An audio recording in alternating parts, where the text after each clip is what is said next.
Welcome, everyone, to Immigration and Jobs Talk Show, and I'm very happy to have you all join us today. I'm Napasa Pradhan, and I'm going to be your host for this session. And before we move ahead, I have this important disclaimer, and that is by watching our videos, you agree and understand that the information provided by our experts and attorneys, including comments and replies from users, is not legal advice. Use of information is at your own risk. So, friends, it's really very fantastic to have all of you join us today. We are streaming live right now on YouTube, LinkedIn, and Facebook. And I'm very excited to tell you that this could also be a very participative session. All you have to do is type in whatever questions you have in the comment section, and we'll be very, very happy to take them up in this session later for sure. And today we are going to dive into this very important discussion on this topic. Can product managers and software engineers qualify for the EB-1A visa? And it's a topic that is especially relevant for highly skilled professionals out there in the tech industry. And of course, I am very, very excited today because we are going to have one of our very special guests back with us, joining us after months, really. I think we met last before summer. So please help me welcome attorney Prashant Dubey once again back here on Immigration and Jobs Talk Show. Prashant, really happy to see you after a real long time and really good to have you here. Thank you for joining us. Yeah, no, thank you. Thank you to the Higher IT team for welcoming me back, right? And having me on another episode, another webinar.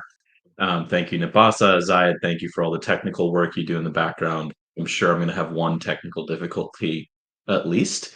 Otherwise, it would not be a webinar where I have participated. So if I pivot to my phone, don't be surprised at some point. But glad to be back. Very glad to have you back with us, Prashant. And so, yes, today's topic, what can folks out there expect from us today? Yeah. So today, one of the reasons why I think this webinar specifically around the EB-1A is highly relevant, right? I know we've done a series of webinars before on this topic specifically, and it was very high level, right? Can folks in IT qualify for the EB-1A, for example? And we talked about the EB-1A process, application requirements, how people qualify. And I think this is a really good opportunity to start double clicking on very specific profiles, right? So, for example, for today, we're going to be discussing how product managers, how software engineers specifically qualify. And I know behind the scenes, we were discussing, doing an episode for like cybersecurity folks, data engineers, that sort of thing. And over the last several months, one of the reasons why I kind of disappeared from these webinars is because that this part of my practice has really started to scale. And the reason was pretty straightforward. So since October 2022, EB-1As have become a very hot topic, right? Ever since the retrogressions and priority dates happened. And I was working with one or two clients at a time over the last couple of years to help them get their EB-1As approved. What happened earlier this year around the May, June timeframe, one of my clients who got his EB-1A approved, he works at Meta. He went and posted internally in a Meta forum about his success with our firm, and then things just kind of exploded from there, right? So over the last, I would say 5 or 6 months, I've probably done twice as many EB-1As as I did in my first, my last couple of years, where I've noticed this become a trend. Lots of consultations calls. And so it's a really interesting time, at least for me, and I think the EB-1A community, because there's a lot of best practices that I feel like I'm now uncovering as I'm doing this at a much larger scale. And with many, many more types of clients and different profiles and different case studies that I can bring to the table today, right? And of course, there have been some changes as of October in how USCIS is going to be looking at the EB1 criteria, and we can get into that. And then, of course, I know there's a lot of anxiety around, the presidential election and the recent results, Right. and we can talk about that too. I was just coming to that. And I think before we head on to today's topic, maybe you could tell us how, Donald Trump being elected the 47th US president is going to affect even this category of visas. And it'll be Yeah. great your point of view on this as well, Prashant. Yeah. So there's a couple things to that. One is just like my personal experience, right? So like the very first EB-1A I ever filed was for a dentist, and it was during the height of the Trump administration about 4.5 years ago, right? And he got approved just fine, right? Um, I think when it comes to the next administration, what I saw previously between 2016 and 2020 was that there was impact for EB2 and EB3 candidates, right? Even H1B candidates. Reason being that there are different areas of that process where they can really influence what's happening, right? And what I mean by that is Mhm. in EB2 and EB3, you have things like the prevailing wage determination, right? So they can slow that down.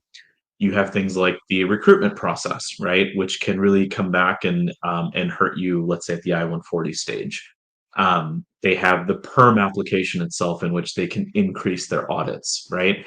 And those are the types of things that we saw the Trump administration do previously, right? Um, when it comes to EB-1As and EB-2 NIWs, I think any administration has a very keen interest in keeping the best and brightest people here in the US, right? And if you look at his rhetoric, it is all about, potentially changing rules, regulations as it relates to maybe asylum seekers, people illegally entering the country, right? But when it comes to these merit-based applications or these merit-based benefits like the EB-1A, like the EB-2 NIW, he really that's not a part of his rhetoric, right? I don't expect there to be a whole lot of impact for my EB-1A and EB-2 NIW clients because this is a self-petition, right? These applications go directly to USCIS. You have nothing to do with the Department of Labor, so there's nothing they can influence there. It's just you and the officer and the case you present, in front of them, right?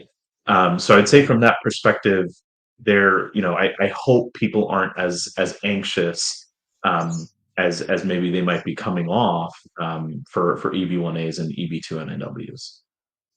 But definitely, I think everyone is anxious, especially immigrants out there. Like, what's going to happen? Some are really maybe even taking up actions before things get worse for them. Yeah. I mean, that's what their thought process is, I guess. So a lot of Yeah. things are happening. I think people are still processing the whole information, Prashant. Yeah. And I'm seeing it too, right? Like I've got clients who are like, can you take my case now? And I'm like, the earliest I can take it is at least January, right? Like I'm working with a cohort of people, that sort of thing. And I'm seeing a sense of urgency where people want to try and apply right away, and like our timelines are just not matching up, right? And that's okay. But I am seeing that sense of urgency where people are worried. But I think it might be a little overdone. For sure. But let's head on to today's topic, and I got some questions prepared. So, Prashant, if you could just tell us, how might product managers and software engineers qualify for the EB-1A visa? And this requires evidence for extraordinary ability in their fields. And what impact might Trump's previous stance on merit-based immigration have on their chances? Yeah, I think that second piece I kind of covered in the first response, right? I Yes. think based on his rhetoric, whether it was the previous, from 2016 to 2020, or let's say 2024 or 2025, and moving forward, I don't see an impact on merit-based applications, right? Especially not EB-1As and not EB-2 NIWs. Again, any administration has a very high interest in keeping the best and brightest here in the US. Now, when it comes to qualifying, right, for Mhm. the EB-1A, for example, for product managers and software engineers, let's take the product manager profile first, right? Product managers are very interesting individuals because they sit at the intersection of IT and business, right? So, one advantage that product managers have is that they can very easily and often, do very easily communicate the business outcomes that are driving their projects, right? The KPIs associated with it. What is the organizational impact? What kind of impact is my work having on the industry, right? And when you sit at that intersection, it's really important for at least two of the criteria: critical and leading role for a distinguished organization. Second one is original business contributions, right? Because we want to be able to prove that the work that somebody is doing is important at an organizational level, right? We want to be able to prove that the work that they're doing is innovative and also influential in the industry. So I think for those criteria, right off the bat, product managers are really well situated to satisfy those requirements. Um, I recently had a product manager that I worked with. He's at Meta. He works specifically with networking technologies. Okay. And for him, we argued on four criteria: critical and leading role, original business contributions, um, judging the work of others, and then salary, right? And I often see for product managers, those are the four criteria that they are satisfying, that they are hitting, right? Most commonly. There might be others like memberships, awards, authorship, depending on the makeup of the profile. But at a baseline, those are the four that I typically see come across my desk, right? And, it's important, I would say, for critical and leading role to raise your projects that you've worked on to an organizational level, right? What was the organizational impact? What was the dollar amount impact? How much cost savings did you achieve? How many manual labor hours did you reduce, for example, right? And then for original business contributions, one of the things I want people to think about is raising it to an industry level. So not only, what you worked on was innovative, but how was it adapted maybe by other organizations, other companies out in the field, right? And for that, one of the best ways to showcase it is expert opinion letters. So recently, one of my new best practices is to kind of urge my clients, go and find one or two individuals out in the industry who are experts in their field.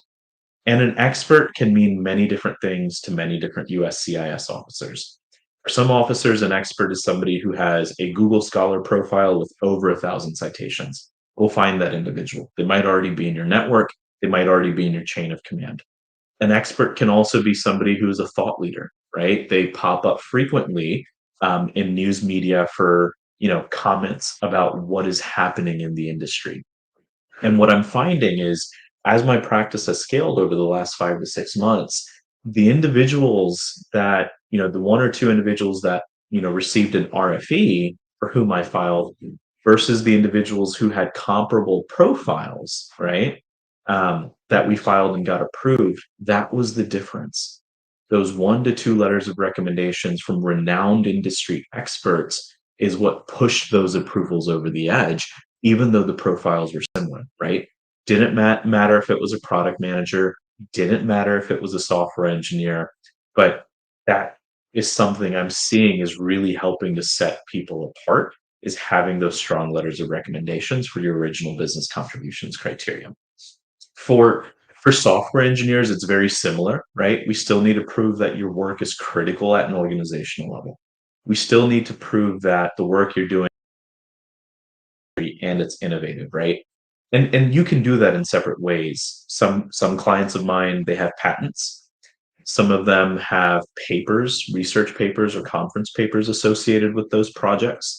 Some of them have open source work, right, that they can point to and say, hey, the work I've done is laying the foundation for other developers to build on top of it, right?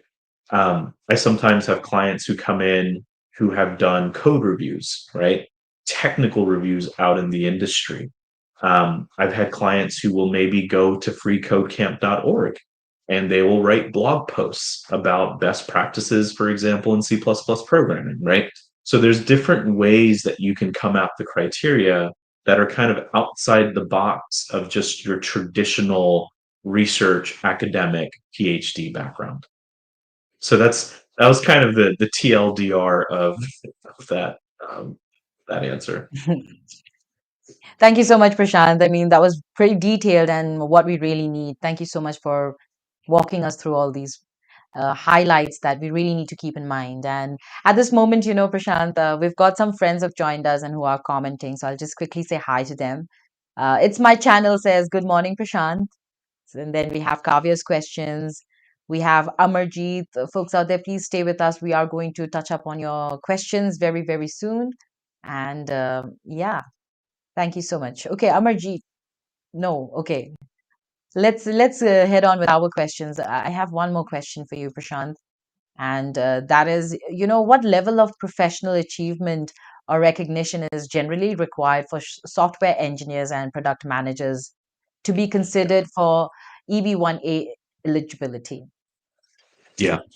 And this is kind of a sliding scales question, right? And what I mean by that is in terms of what qualifies somebody from a recognition perspective can mean many, many different things, right? Recognition can be somebody that has multiple papers and research articles published. It can be somebody that has multiple conference papers, multiple blog posts. It can be somebody that has a very robust GitHub repository, for example. Somebody that is very much involved in the Android developer community, for example. And recognition can also be thought leadership. And I like to call thought leadership basically like your speaking engagements, right? I do have clients who are invited to speak to DroidCon, right? Or they are invited to speak to at AWS reInvent. These really big industry conferences. Cisco Live is another one of them, right? So recognition can take many different forms. Recognition can also be how is your work being adapted in the industry? So if you don't have patents, that's fine. But if you have somebody that is talking about how they've taken, your technical work, learnings from you and adapted it in their own workplace or in their own organization, all of a sudden that becomes very impactful, right? But I always recommend like if you want to get recognition in the field, think about in your industry what podcasts can you be a part of, right? And for product managers there are multiple podcasts. There's some at the product school. There's one called Exponent. There's a podcast that's done by an individual over at University of Washington. You can participate in those sorts of avenues, if you're a product manager, to really get your thought leadership and your recognition out there, right? And that will help you from a final merits perspective. If you're typically what I see my developers, what they've done is they're typically speaking at these industry conferences or even academic conferences about the work that they've done, right? And that will help you build your thought leadership, right? And the type of conference you present at is going to depend on your profile. For example, I had an Android developer who presented at DroidCon, right? I had a machine learning engineering manager from Pinterest who presented at AWS reInvent because he built their machine learning platform in partnership with AWS, right? So it made sense that he was presenting there. In addition to that, he had about 3 or 4 other conference speaking engagements within his industry, within his specific line of work, right? So this is going to be very relevant and kind of particular to the makeup of what your EB-1A profile is and the story that you're trying to tell, right? It doesn't make sense to go and present in a conference that's about graphics technologies, for example, if you don't work in that space, right? Or if you're a data engineering doing AI/ML work on recommendation systems, right? Has to be very relevant. You have to find those opportunities that make sense for your story. Definitely, without any doubt. Thank you so much, Prashant. And, I would really like to take it's my channel's question for now. So let's go for it. Two design patents, one IEEE paper publication, reviewed or judged three technical papers. Can I still qualify in the expert category, or what is your suggestion to make this profile more stronger? And what are Yeah, the areas that I can add? yeah. So I think with the design patents, right, we would need to learn hey, do you have any citations associated with them? Right? That's going to be important. Same with your IEEE paper. If you have two patents and one paper, but you have 50, 60, 70, 100 citations, that shows that it's very impactful work, right? So your next step should be the people that have cited your work, cited your patent, cited your papers, identify the individuals that are, really renowned. And what I mean by that, are they academic experts? Is somebody there who has, cited your paper that has over 1,000 citations on Google Scholar, or has a lot of media attention, for example, for the work he's done? And can you potentially get a letter of recommendation signed from that individual, right? I think reviewing and judging three technical papers, that's fine. I would always urge you to do more, right? Because I'm seeing my clients and they're reviewing 30, 40, 50 conference papers, right? So if you think about it, that is who you're going up against, right?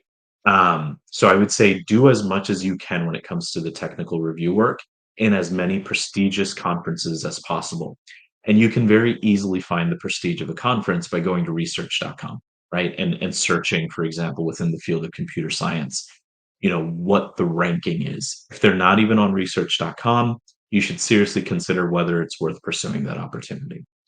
In addition to that, one more thing I want to mention, don't be disheartened by the fact that you only have a couple of patents, right? Because I had a CRM engineer from Salesforce, one patent, four citations. That was it, right? But what we went and did was we drafted a letter of recommendation from an individual that cited to his patent, that talked about how they took inspiration from his patent and the work that he did, right? So if you can get a letter of recommendation like that, obviously the patent proves that your work is original. We also need to prove that it's influential, right? And so that letter helped us show that his one patent was influential in the industry, and he did end up getting the EB-1A approval.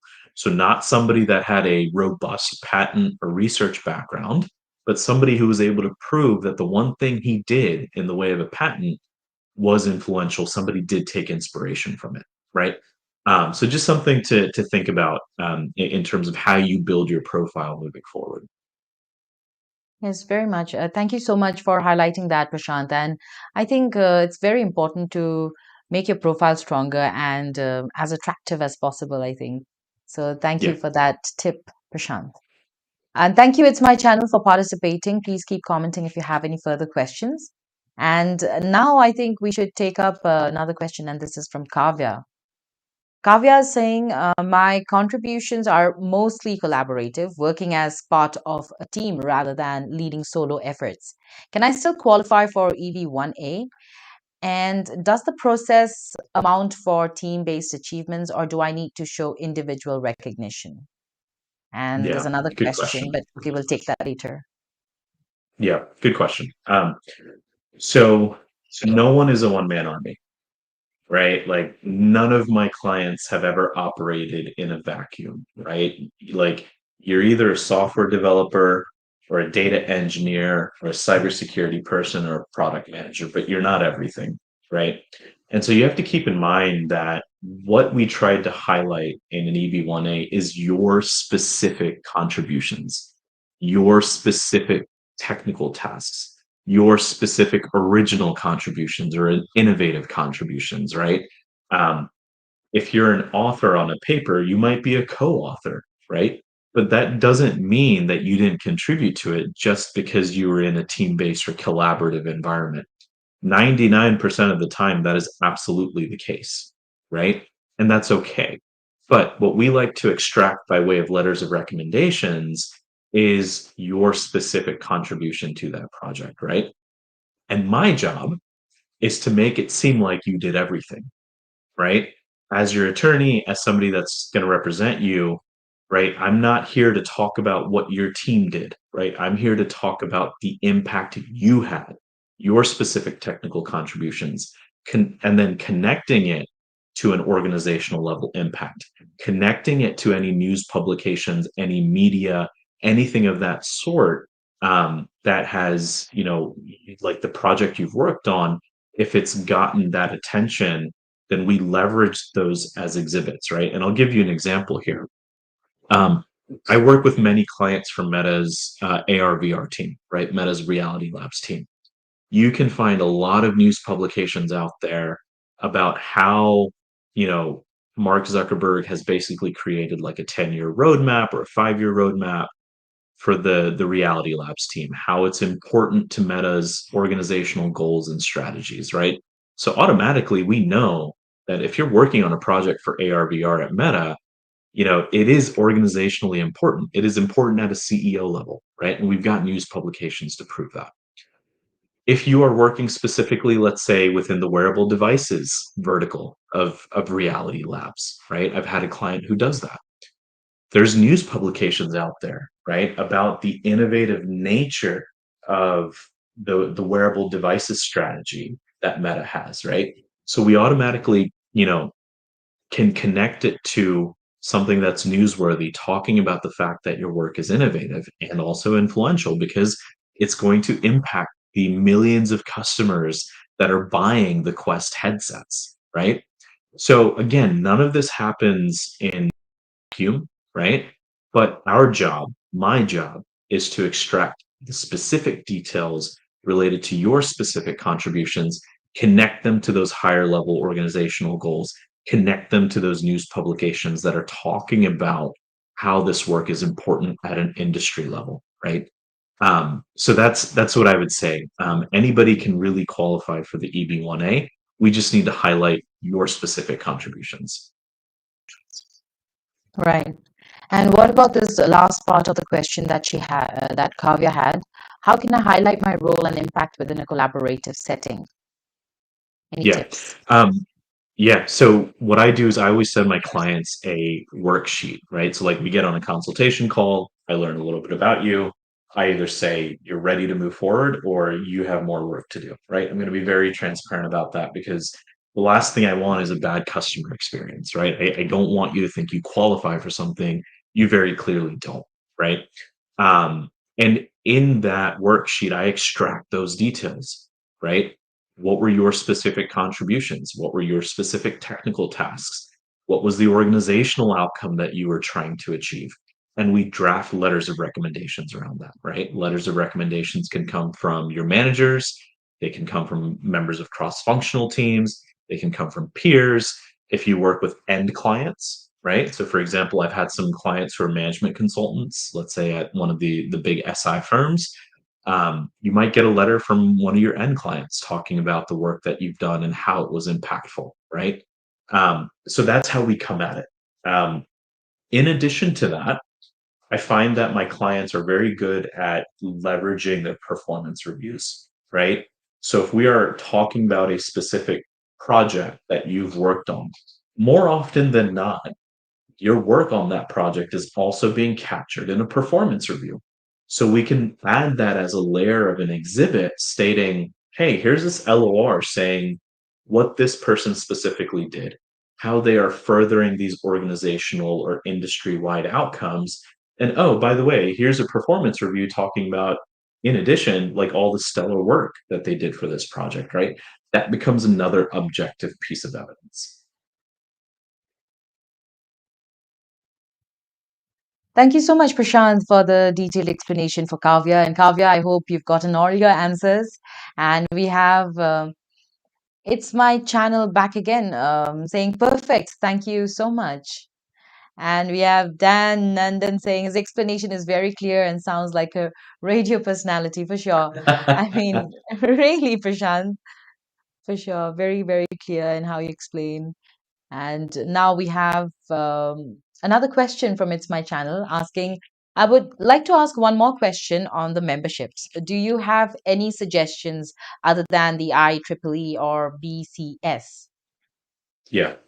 So here's the thing about memberships. If you don't have a research background in the sense that if you're not doing journal papers, conference papers, you're not doing blog posts, you're not reviewing conference papers or journal publications, IEEE really doesn't make sense, right? Um, and neither does IET. IET is another technology kind of research organization And both IEEE and IET only make sense for people if they have that research profile. Otherwise, it just looks like a check the box exercise. And when I see that with a client, I tell them, like, I'm not going to use this as a membership. You need to go do some review work, right? You need to go do some authorship. And that way, your membership is going to look good, right? In terms of professional organizations, BCS is obviously the one that I see come across my desk most often. There are others, Royal Society of Arts being one of them. There's one called Sigma G or Sigma Chi, right? XI, that I also see my clients leverage. What I'll say is this: memberships is oftentimes one of the most difficult criteria. Membership and awards is one or two of the most difficult criteria to satisfy, right? So if you're going after it, just make sure that the organization you're going after fits your profile. If you don't have a research profile, don't do IEEE, don't do IET. If you have a professional profile and BCS might be taking too long, go and explore the Sigma Chi, go and explore, for example, Forbes Technology Council or Royal Society of Arts. That those will help you satisfy the membership requirements. And then high level, one of the things I want to say about memberships is USCIS really cares about the organization's bylaws. Okay. Bylaws are extremely important. Don't go and join an organization that has not memorialized their process into some sort of governance document or some form of bylaws that says this is the criteria that you need to satisfy the membership, right? These are the outstanding contributions we require of our members. In addition, take it one step further. Make sure the bylaws also discuss who qualifies to make those decisions about membership, right? That's very important. Some USCIS officers like to see those details. Where in the bylaws does it say this is the selection criteria? Where in the bylaws does it say these are the people that are going to be making those decisions, and these are the qualifications required for the membership committee, so to speak? And then the third one, what are the qualifications of that membership committee, right? So that information also then needs to be publicly available. So you want to be very careful with memberships because there's many pitfalls there, right? It's not just enough to go and get it. You need to be able to support your membership with bylaws and governance documents and all of those different pieces of information.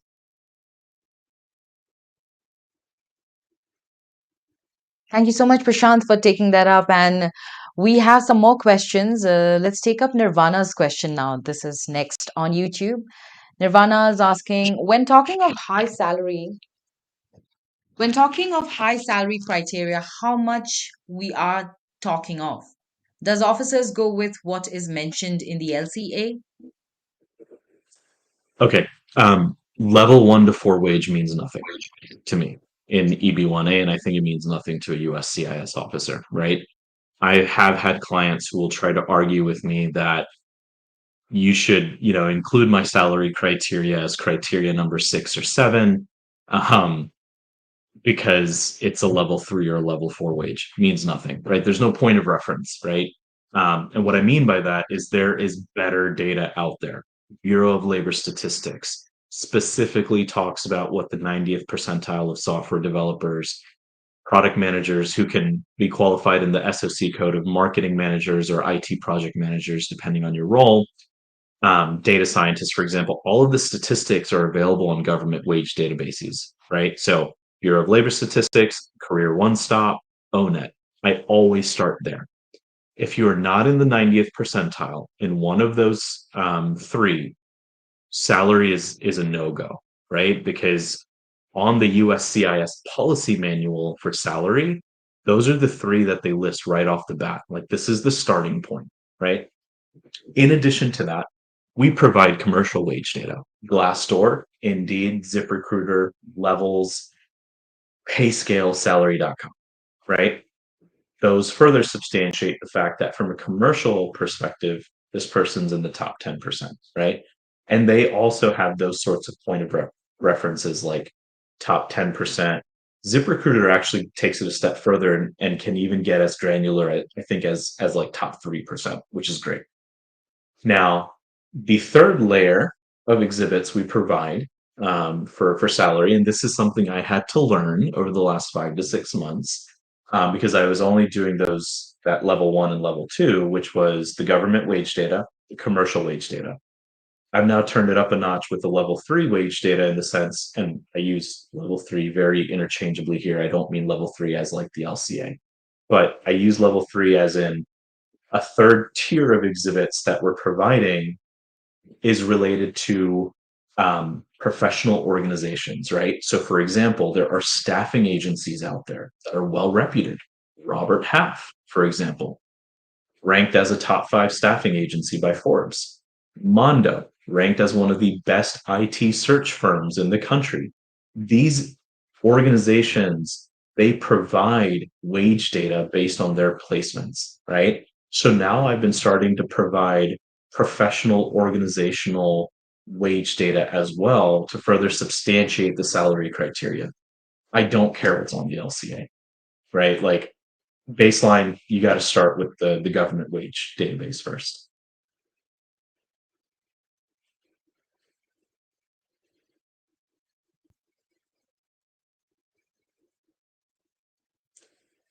Thank you so How much for much that, total? Prashant. And yeah, and Nirvana is saying one more. I see a lot of PR agencies. Is it lawful to take help from them? I laugh at this one because don't work with the PR agencies. I apologize to all the PR agencies out there, but um, the problem is they will get you posted on USA Today. They will get you posted on Tech Times. They'll get you posted on Tech Bullion, right? MSN, Benzinga, et cetera, et cetera. The problem is, after every article or at the beginning of every article, they put a disclaimer that's there that says, this is not the opinion of USA Today.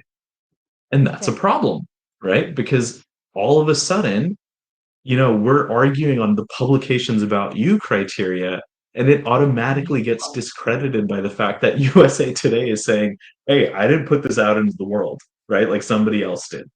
You're going to have a world of a problem, very incremental value, right? So do not pay PR agencies to get you posted somewhere because it will backfire, right? Like those disclaimers are only going to hurt you and they're everywhere, right? So save your money, spend your time elsewhere. Okay. And what about, what he asked earlier? How much total criteria should be enough? Well, that is a question. And does too many of them pose threat of for RFE as well? Yeah. So like here's my best practice, right? I like to go in with a minimum of 4, right?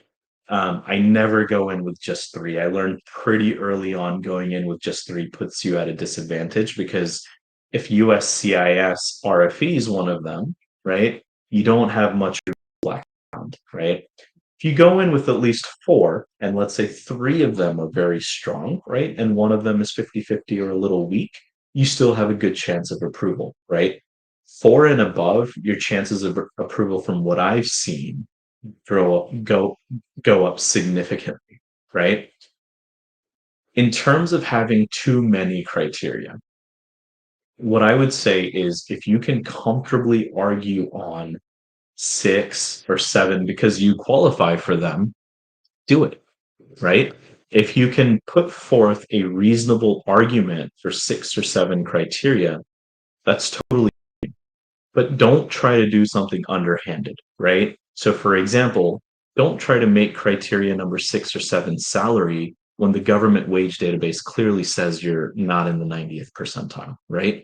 Don't try to slip something past an officer from a criteria perspective, which is going to discredit the rest of your application because then they're going to start thinking, oh, they're trying to convince me of something that like very clearly they don't qualify for. What else are they trying to convince me of, right?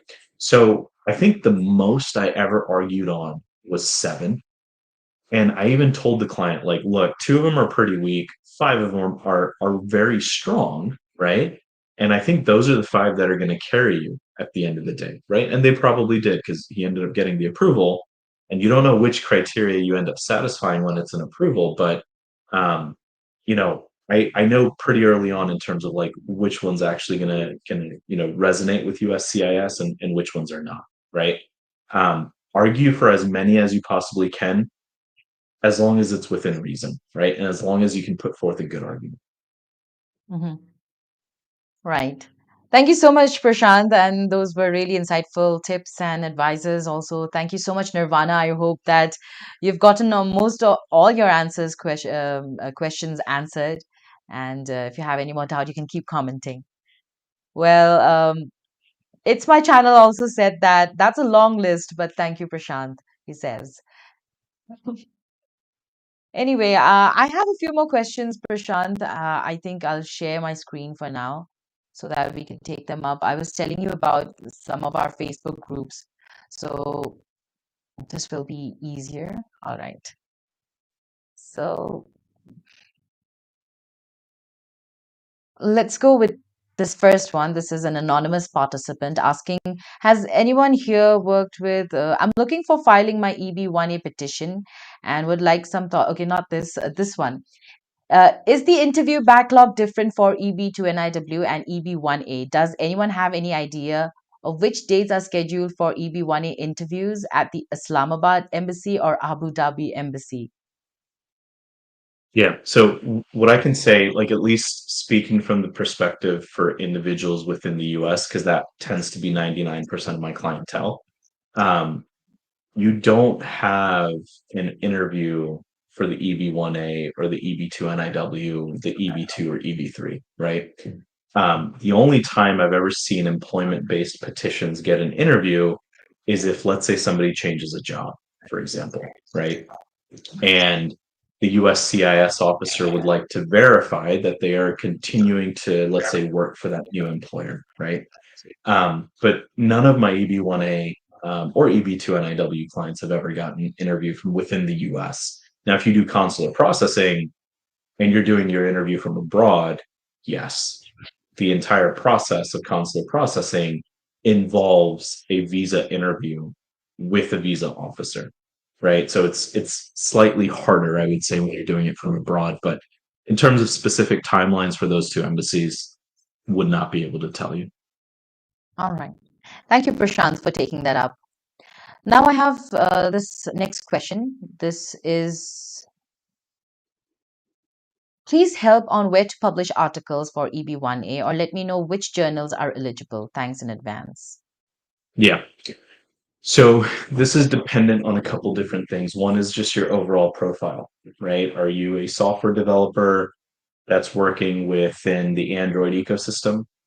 Are you a data engineer working with AIML, right? Are you a developer working with AR, VR technologies, right?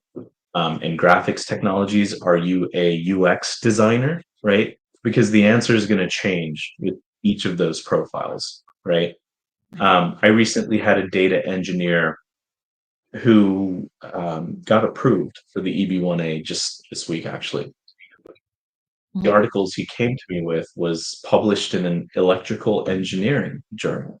And when we were working on his analysis and all of his exhibits, he called it Mhm. out. He said, "Hey, you missed this article." And I was like, "I'm not going to include it. It's an electrical engineering journal, right? Has Mhm. nothing to do with data engineering and the work you've done, right? And it breaks the continuity of your story. So, what I would suggest is if you go to the IEEE website, right? IEEE has a list of conferences that they sponsor. Research those conferences, right? Type in the conference name, type in the word ranking. Research.com will tell you its ranking if it's ranked. Those are the types of conferences or journals that you want to be publishing in, right? The ones that are known, they're reputable, they have a peer review process, for example, right? That is what I would suggest. Now, let's say you feel the journal writing process, the conference paper writing process is very tedious. I've had clients tell me that. Totally fine. There are other avenues out there to satisfy the authorship criteria. For example, freecodecamp.org. Free Code Camp is a nonprofit organization, right? And they teach people how to code for free. And in order to even qualify to be a blog writer on Free Code Camp, you have to go through a vetting process. I think they only accept 30% of their applications. But the great thing about it is if you go to their LinkedIn page, 60, 70,000 people claim that they learned coding from Free Code Camp. And they will also help promote your blog posts, right? And your technical articles. That is another way to satisfy the authorship criteria, right? Doesn't have to be journals, doesn't have to be conference papers. You can get creative with it. I've had clients from Pinterest, from Meta, from Amazon, where these organizations have channels to publish technical blogs, right? And I've had clients participate in those technical blog process and they're able to show me that, hey, these blogs are getting viewership, right? They reach out to those marketing teams internally, they find the viewership statistics, and we provide that as an exhibit to show that, hey, this person is authoring scholarly articles. It's just not in the traditional sense, right? But it is for individuals that might be, the intended audience is a data engineer, cybersecurity professional, whatever that might be, right? Another way to think about it is trade publications. So I have had folks in cybersecurity who do co-authorship with the Cloud Security Alliance, for example, right? So there's different ways to think than your traditional, journal papers, conference papers. But if that's the route you go, just be sure that those conference papers, those journals, or sorry, those conferences and journals are like reputed, they're ranked on like research.com, for example. Awesome. Thank you so much, Prashant, for giving us that insight. And now we have Vibhor asking, my company is 1 year old in Washington. Can I apply for L1A visa via road through Canada and I'm a Canadian citizen? I think the answer is yes. Once I get L1A approved, question is can EB-1C be processed quickly by paying money and can I get green card within a year? Do you Yeah. want to take this up? It's not If you, EB-1A. I can answer the question totally fine. So with regards to EB1C and the EB1 categories, right? One of the things you want to keep in mind is the priority dates right now, I believe, are in 2022, right?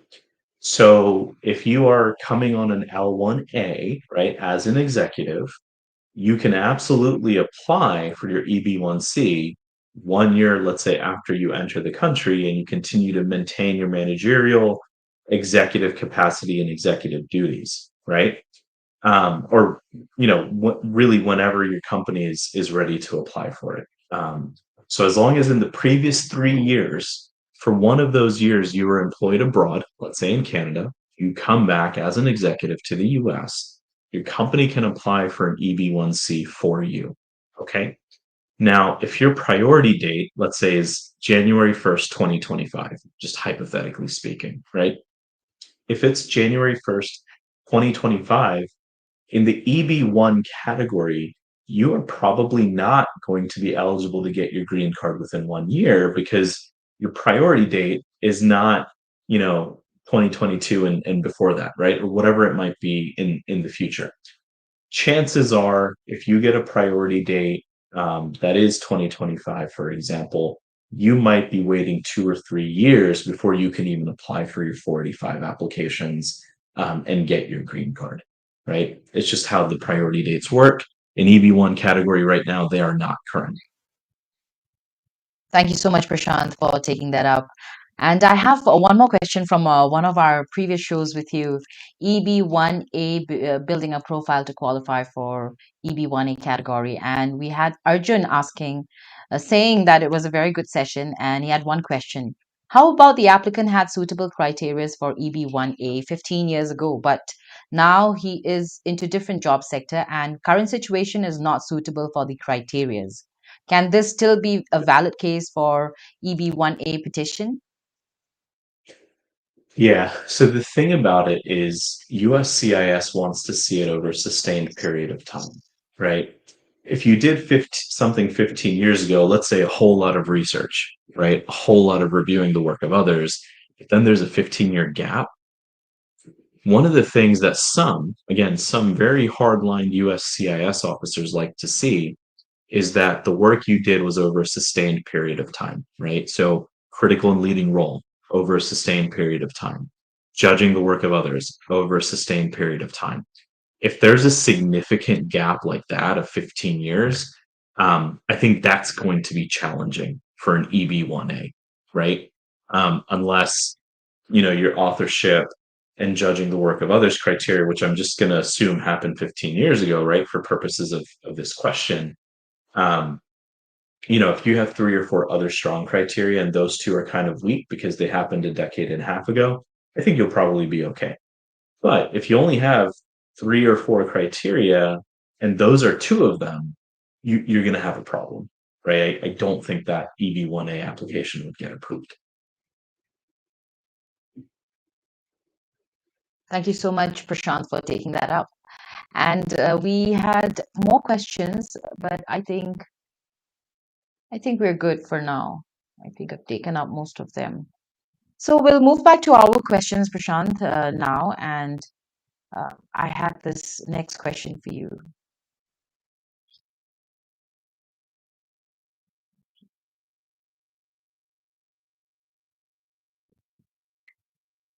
So my next question is, what role does professional networking and peer testimonials play in an EB-1A application? And are there any best practices for product managers and software engineers to secure strong endorsements?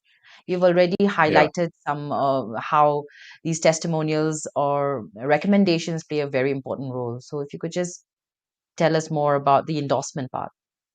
Yeah, absolutely. So I think there's a few different ways, right? So one way that I use endorsements is like sometimes my clients have LinkedIn recommendations, right? 10, 15, 20 LinkedIn recommendations.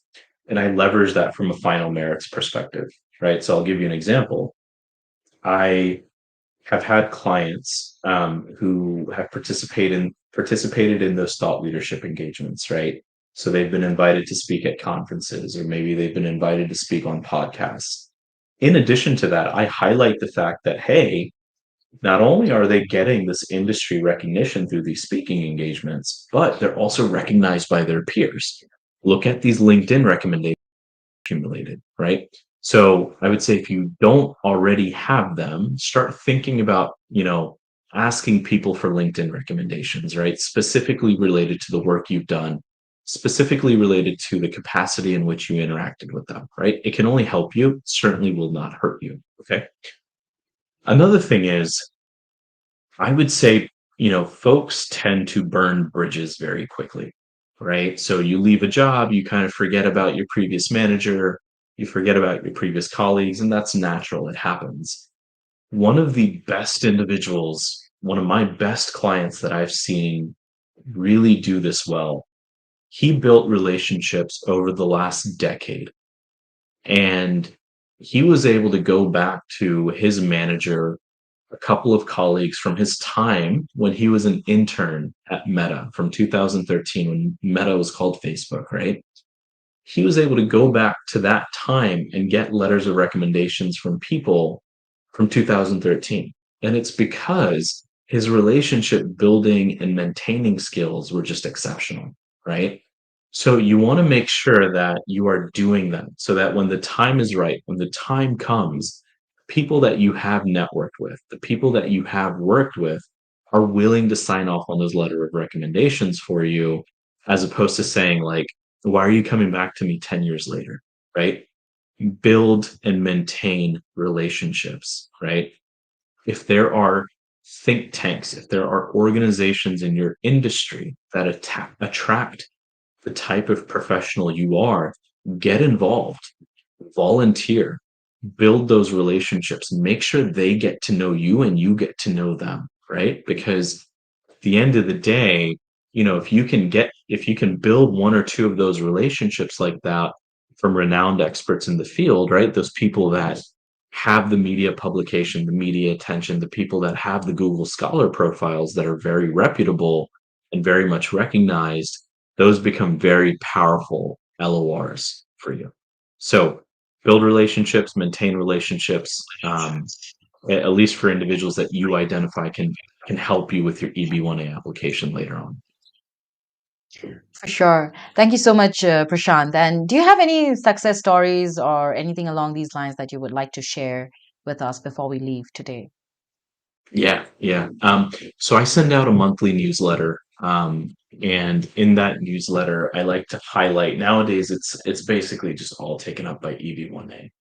But I like to highlight in those newsletters, some of the success stories that I've been seeing.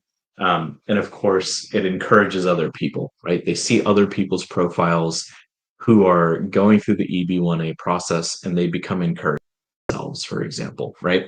So I will share a couple of those success stories from this month. So this month we've gotten 3 new approvals. Those have not gone out in my November newsletter because my newsletter goes out at the end of the month. One of them is a data engineer, right? And one of the things that he did in terms of satisfying criteria for awards, he had the Business Mint Awards and the Global Recognition Awards. I don't think that's one of the reasons why he got his EB-1A though. We also argued on critical and leading role. So he had implemented certain projects, for example, in the state of California, as it related to their electric metering system and modernizing that system, right? So not only was that project important for the organization that he worked for and that he was contracted out for, but it was also innovative and influential, right? Because it was impacting millions of customers in California. Mhm. He had judging the work of others, right? So he had done conference paper reviews, journal reviews, in data engineering related conferences and publications. He also had authorship, right? So he had worked on papers that had accumulated over 170 citations over the last couple of years, right? Um, Salary was not one that we argued on for him, right? So based on that profile, he got approved. I had a client from Meta who got approved this month. He is a AI ML engineer, and this individual was very notable in the sense that he had about 10 patents, I believe, 10 or 13 patents that had been cited over 100 times in the industry. He also had a couple of conference papers that kind of memorialized the work he was doing at Meta. And so for him, critical and leading role, yes, right? We were able to prove that the work he was doing was important at an organizational level, right? Because if you think about it, everything within Meta, is the engine behind it is recommendation systems. So the next reel that you see, the next post that you see, it's all recommendation systems. His patents helped with original business contributions. The letters of recommendations that we drafted for him were from professionals in the industry that had over 1,000 citations each, right? And we had 3 or 4 letters like that. He had salary, he had judging the work of others, he had authorship because of those conference papers, and also original scholarly contributions because those conference papers were well cited. So we argued on about 5 criteria for him, and he also went through the process just fine, right? So Mhm. I think to kind of like tie a neat little bow on it, you don't have to have a PhD. You don't need to be an academic to get an EB-1A, right? And that individual who I just told you the story about, who had like the 10 or 13 patents, in our consultation call, he was like, I don't think I qualify. And I was like, no, I think you do. Right. Like, I think you've been told that this is what a certain profile should be for the EB-1A. I think you've been told that 100 citations don't qualify. Right. But in fact, it does if we, build everything carefully, if we demonstrate your industry impact carefully, we demonstrate your organizational impact carefully, I think you're going to get this. And he did, right? So there's a lot of misconceptions out there about who qualifies for the EB-1A, right? And it's really important to know that anyone can build a profile towards an EB-1A. Might take you a little bit of time, but you can do it. Thank you so much, Prashant. That was really very insightful. And thank you for sharing your I mean, on the other hand, it's also your success story. Your client success story is also your success story. So Right. definitely, it was really good to hear about that. So. Yeah, lovely having you, by the way. It's been a while, and it was such a great and insightful discussion today we had on the topic, can product managers and software engineers qualify for EB-1A? And it was great having your tips today, Prashant. Do you have any end note before we wrap up? I mean, it was already great, but anything else you want to leave our audience with? Yeah. I would say, my parting thought is, or thoughts. One, Nipasa, I told you we would only get through like four of our questions because I take five It's minutes true. to answer like each of them. But I'm glad we were able to answer more questions from the audience. I think the audience definitely found value from that. So thank you, audience, for asking. Thank you to the higher IT team, right, for hosting me, and making this a possibility. Um, and also for anybody out there that's looking to explore the EB-1A. I don't care if it's you coming to me or to another attorney, right? But don't be discouraged by the fact that you don't have a certain background, or you don't have a PhD, or you're not an academic, you're not a researcher, because I would say 50% of my clients are not, and they are still getting the EB-1A. It just takes some time. It just takes the appropriate amount of preparation. And that's okay, because the EB-1A, it's a marathon and it's not a race, right? You are going to save yourself decades of GC processing time if you can qualify yourself for this category. For sure.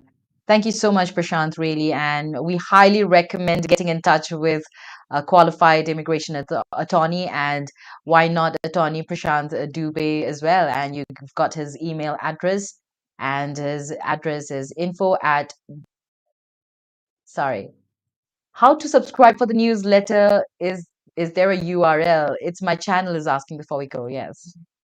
No, but that gives me an idea. I think I should automate the subscription process, because right now I just manually enter everybody's email into the newsletter, and it like builds up my audience. So that gave me a great idea. Just email me, please, right? And Yes. I will make sure you get my November newsletter and all my newsletters moving forward. Perfect. And you can email Prashant Dubey. His email address is info at dubeylawoffice.com. You can check out the spelling on the screen and note it down. Thank you so much, Prashant. Really lovely. And since we couldn't cover up most of our questions, we would really love you to join again. And even if not EB-1A, we can have many other topics discuss. If that'll be fine. I'm hoping to have you visit us regularly again. Yes, that's the idea. Thank you for having me. Perfect. Thank you so much. Have a great day. Have a great weekend, Prashant. All right, see you. Bye. Bye bye. Thank you, friends. Thank you so much. And before we close, just a quick reminder that if you found today's episode helpful, please do not forget to like, share, and also subscribe to us. We are Immigration and Jobs Talk Show. We are on YouTube, LinkedIn, Facebook, Twitter. We're also there on Instagram. Check us out, and it'll be really lovely to have you join us. And your support helps us bring more expert discussions like these. So hit that bell icon as well, so that whenever we have webinars like these, you are notified and you can join us. And in case you have more questions on on this topic, you can keep commenting, because we would love to get back to you. And of course, stay tuned to our channel, Immigration and Jobs Talk Show, because we have more webinars coming up today. In fact, in just an hour. And also at 4 p.m., we have Daily Immigration Dose, which I join with my co host, Samriddhi, and it's going to be a great discussion today as well. We just started yesterday. I hope you enjoyed it, and I hope to see you later. So, thank you so much for joining us today. Bye bye for now. It's Nipasa Pradhan signing off from Immigration and Jobs Talk Show.